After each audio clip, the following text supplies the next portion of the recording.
Xenophobia in South Africa has had profound and far-reaching consequences, socially, politically, economically, and psychologically. While South Africa is a diverse nation often referred to as the Rainbow Nation, its relationship with foreign nationals, particularly from other African countries, has been marred by episodes of xenophobic violence and ongoing tension. Here is a structured overview of the impact of xenophobia in South Africa. 1. Human cost and violence. Xenophobic attacks, especially those targeting immigrants from Zimbabwe, Mozambique, Nigeria, Ethiopia, Somalia, and other African nations, have resulted in loss of life.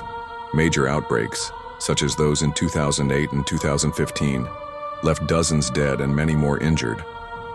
Destruction of property. Foreign-owned businesses, particularly spaza shops, small informal stores, have been looted and burned. Displacement. Thousands of migrants have been forced to flee their homes or communities, ending up in temporary shelters or returning to their countries of origin under duress. These violent acts have created climates of fear and trauma for immigrants living in South Africa. 2. Economic impact. Xenophobia undermines South Africa's economy in several ways. Disruption of local businesses. Many foreign nationals run small businesses in townships and informal markets. Their displacement disrupts local supply chains, reduces market activity, and can trigger price hikes. Loss of skilled labor. Immigrants often fill crucial roles in healthcare, education, agriculture, and informal sectors. When they leave or live in fear, service delivery suffers. Damage to investor confidence. Recurring xenophobic attacks give South Africa a reputation for instability, discouraging foreign investment and tourism. Moreover, the economic grievances that fuel xenophobia, such as poverty, unemployment, and inequality, are often misplaced onto immigrants rather than systemic causes. 3. Social and political polarization. Xenophobia has deepened divisions among communities and led to erosion of social cohesion.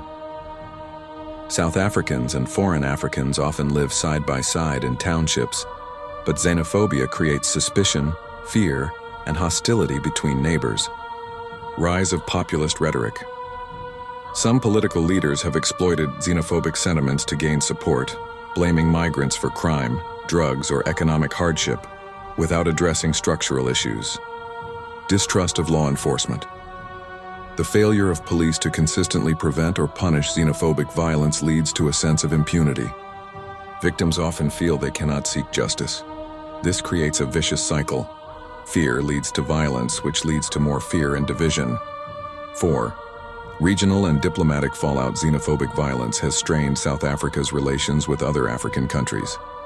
Backlash from neighboring nations. Countries like Nigeria, Zimbabwe, and Malawi have condemned attacks on their citizens, and in some cases retaliatory protests have occurred at South African embassies. Damage to Pan-African solidarity. South Africa's history of receiving support from other African nations during apartheid contrasts bitterly with the rejection of African migrants today. Threat to trade and diplomacy. Diplomatic tensions can hurt bilateral trade agreements, regional integration efforts, and cooperation within the African Union. 5. Psychological and cultural damage. Trauma among migrants. Many immigrants, especially children, suffer long-term psychological effects such as PTSD, anxiety, and depression. Normalization of hate.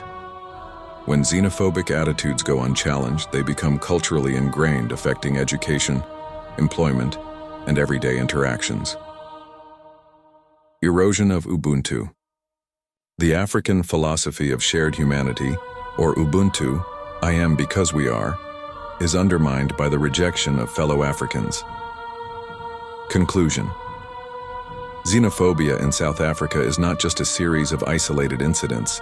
It's a systemic challenge that reveals deep flaws in how the country manages poverty, inequality, migration, and national identity.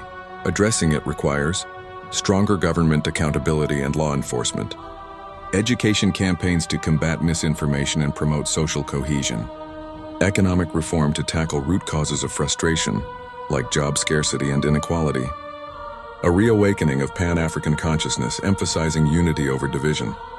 Without these, xenophobia will continue to erode the progress South Africa has made. and betray the ideals it stood for in the post-apartheid era.